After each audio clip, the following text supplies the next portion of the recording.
네, 7강은 온엠프티 애플리케이션 구현 방법에 대해서 말씀드릴 거고요. 우리가 이전 강의에서 배웠던 이제 프로시저에서 배웠던 MSE 등록이라든가 접근 제어 정책이라든가 ADNA들을 등록하는 방법에 대해서 알아보도록 하겠습니다. 자, 강의 개요는 엔티티의 각 역할을 좀 다시 살펴보고요. MNCSE, 접근 제어 정책, ADNA 등록 방법에 대해서 알아보도록 하겠습니다.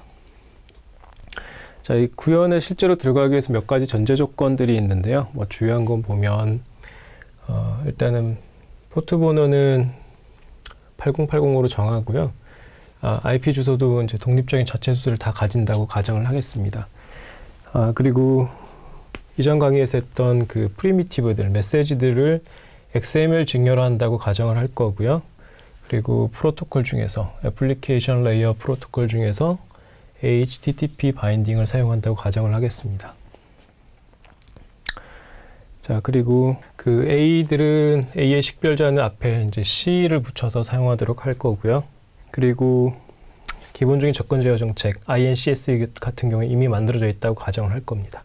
MNCSE 같은 경우는 이제 접근 제어 정책을 직접 이따가 볼 거고요. 그리고 이게 중요한데요. 리소스라든가 이제 속성에 대한 표현들 약어를 사용할 겁니다. 이전 시간에 약어들에 좀 설명을 드렸는데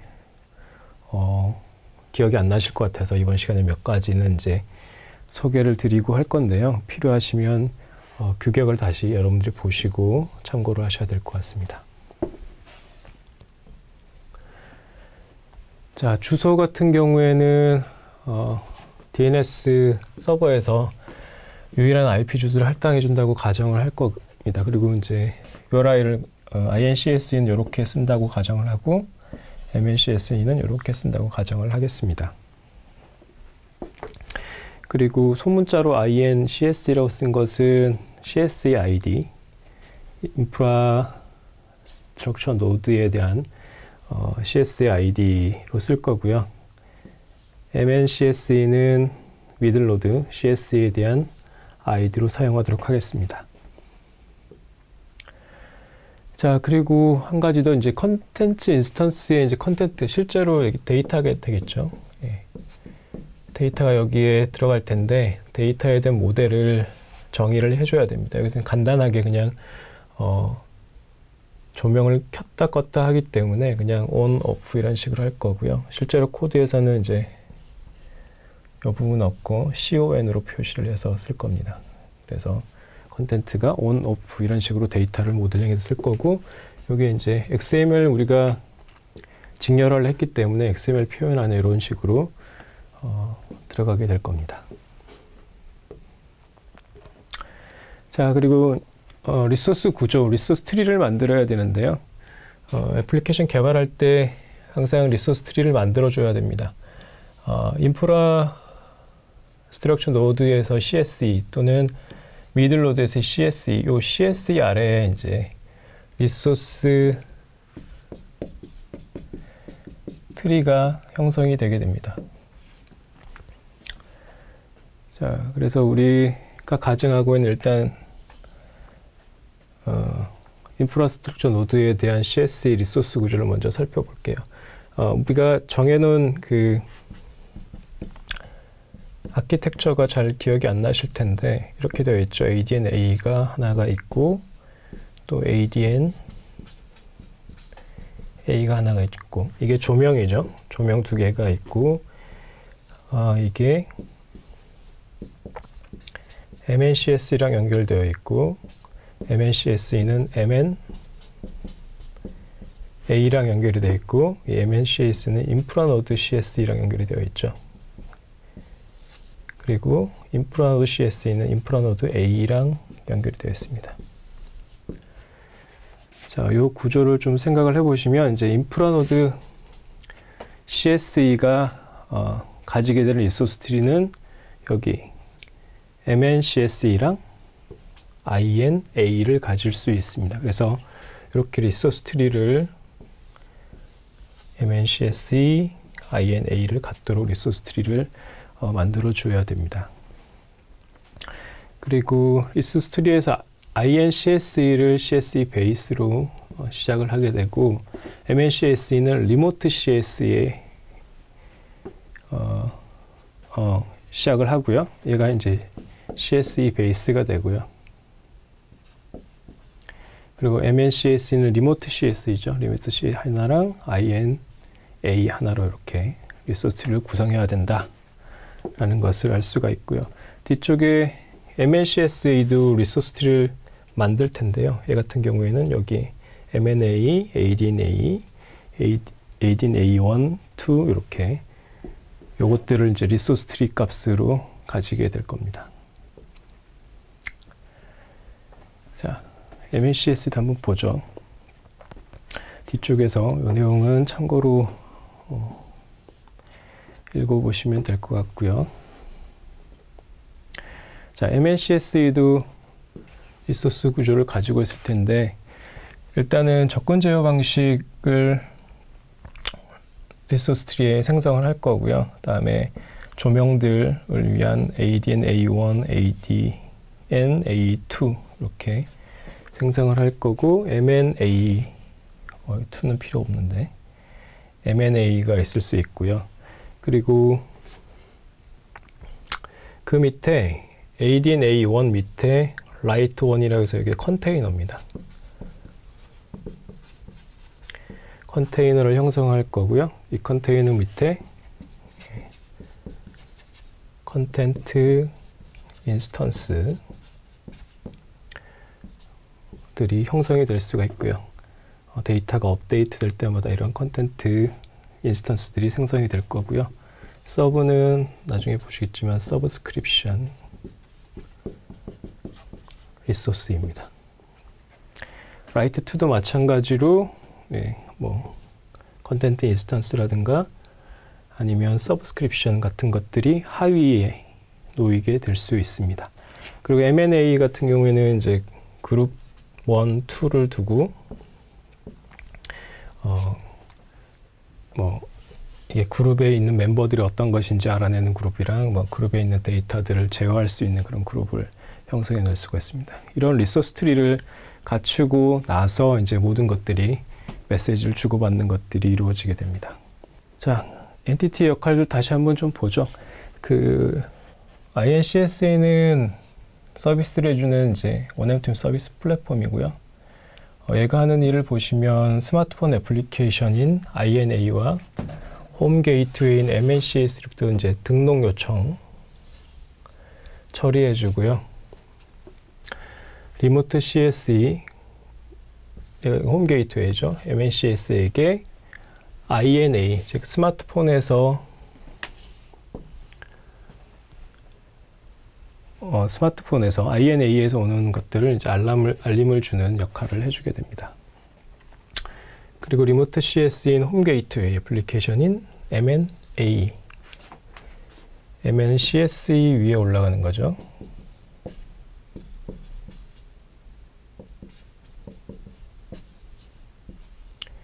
이 부분.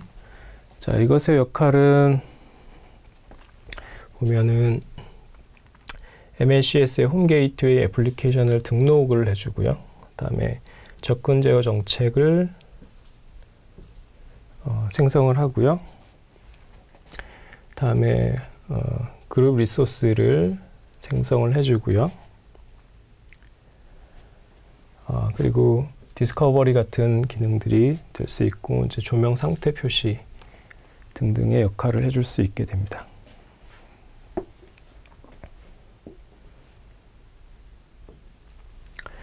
다음으로 조명 애플리케이션인 ADN A1하고 ADN A2에 대해서 말씀드리면, 얘들은 MNCS에 이제 등록이 되겠죠. 등록이 될 거고,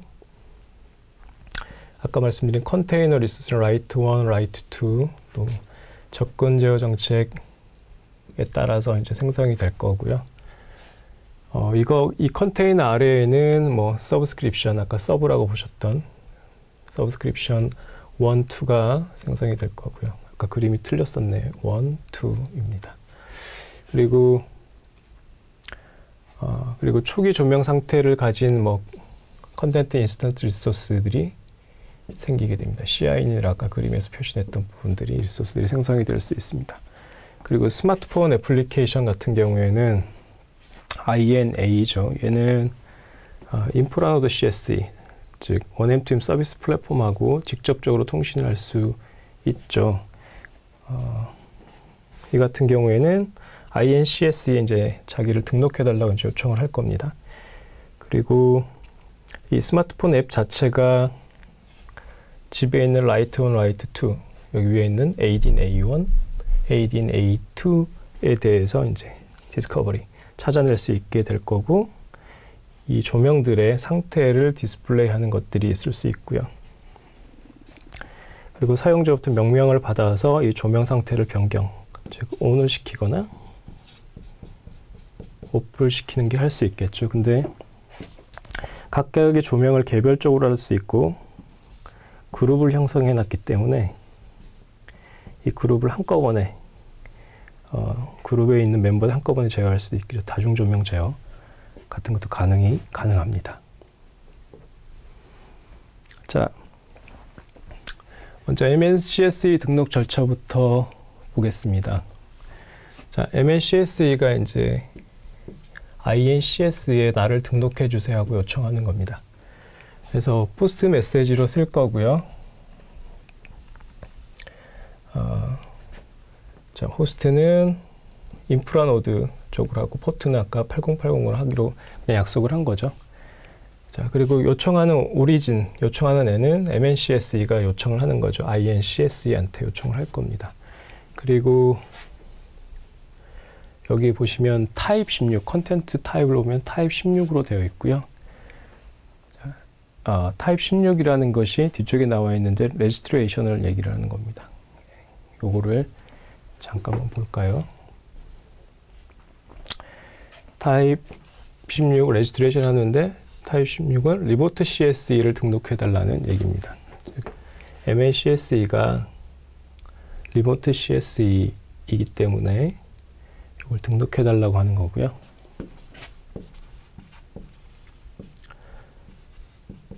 타입 16을 리모트 CSE를 뜻합니다.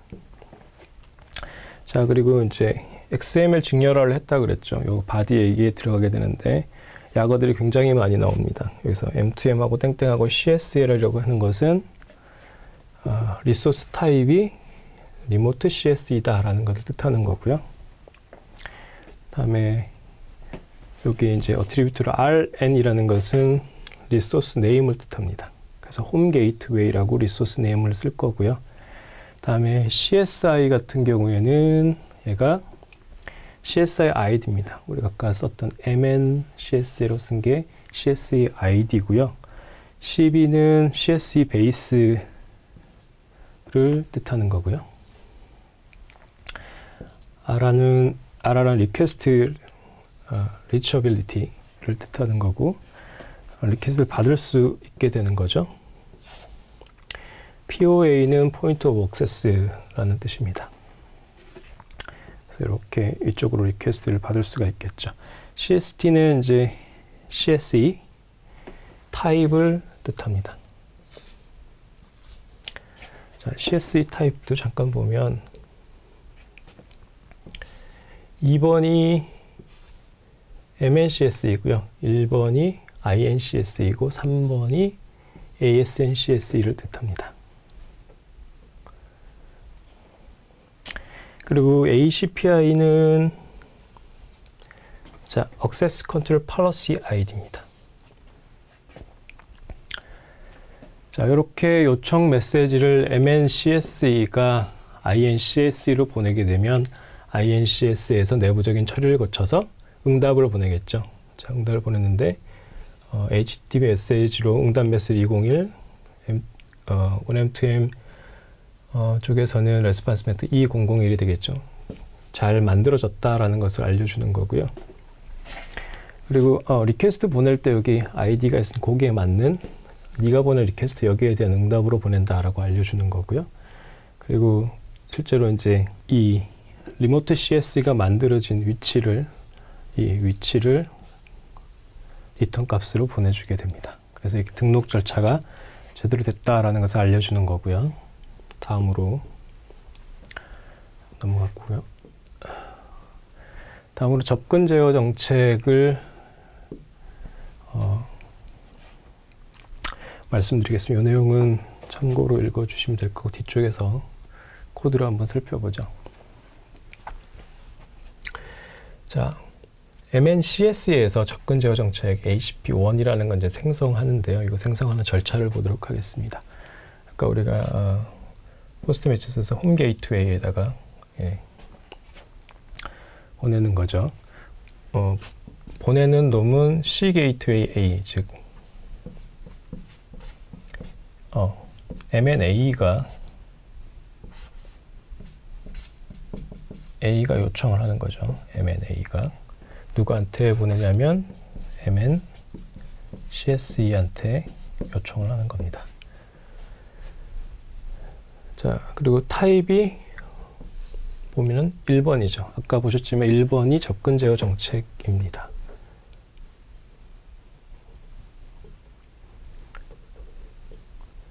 자, 1번이 접근 제어 정책입니다. 타입.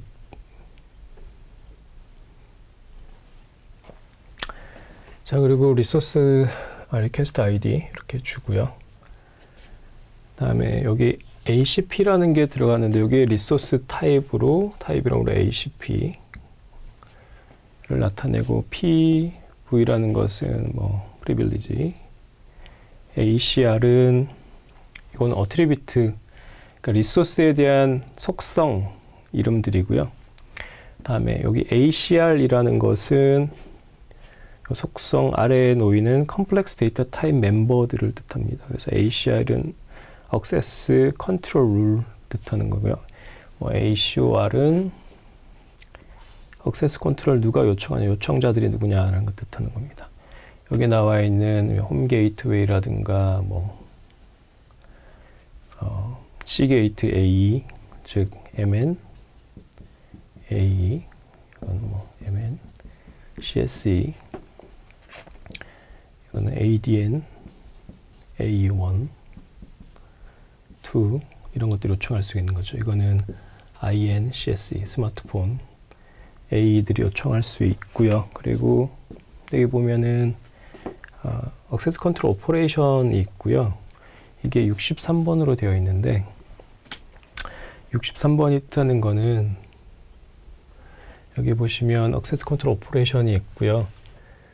여기에 이제 크리에이트 하는 것은 1번, 2번은 리트리브, 4번 업데이트, 8번은 딜리트, 16은 노티피케이션, 32는 디스커버리인데 이 숫자를 이제 다 더하게 되면 63이 나오게 됩니다. 즉 63이라는 것은 이 기능들이 다 쓸 수 있다 라는 것을 뜻하게 됩니다.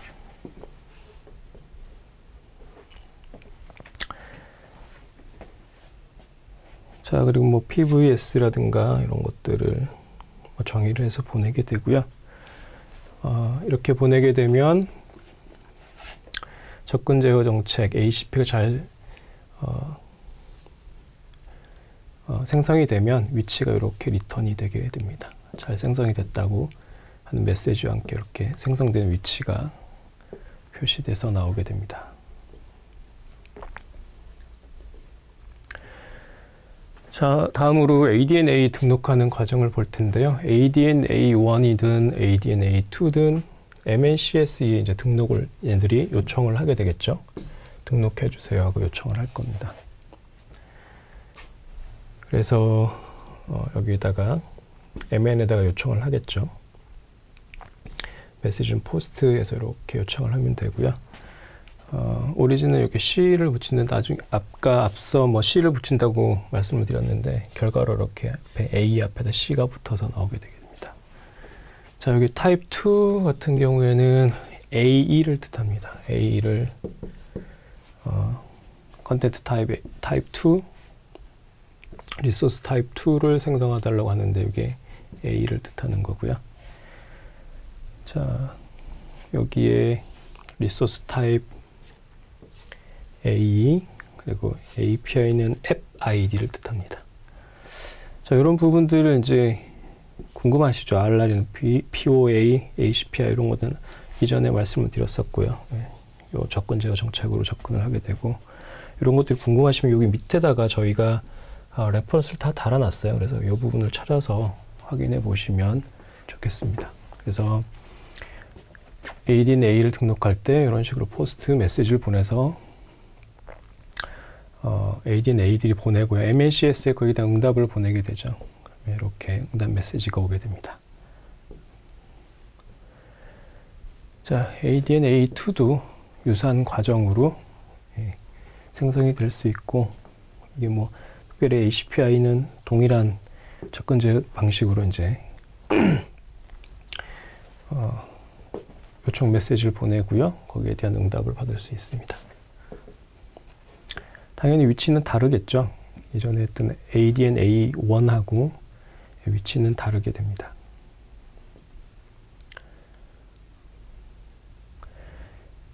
자, 다음으로 MNA를 이제 MNCS에다 등록을 하는 겁니다. 역시 뭐 유사한 형태로 되어 있고요.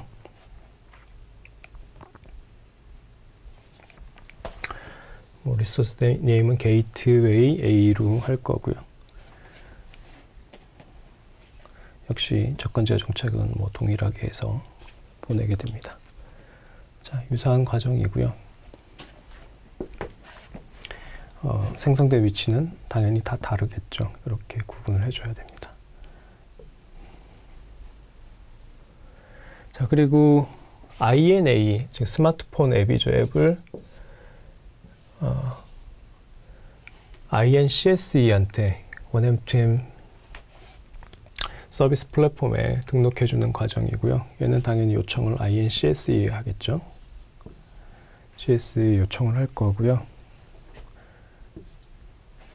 A를 등록해달라고 이제 하는 거고, 방법은 이제 유사합니다.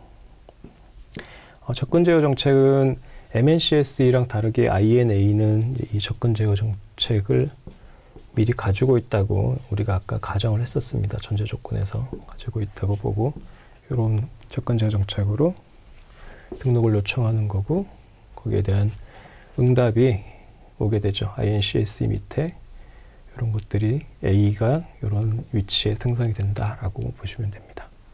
자, 이번 강의와 관련된 내용을 오션에서 제공하는 포스트맨 인바이러먼트 스크립트를 다운로드 받아서 영상을 한번 보도록 하겠습니다. 포스트맨을 실습을 하기 위해서는 여기서 다운로드 받으시면 되고요. 오션 사이트에 가면 여기에 필요한 리소스들에 대한 모든 데이터가 여기 들어가 있습니다. 그래서 이걸 가지고 실습하는 영상을 한번 보도록 하겠습니다.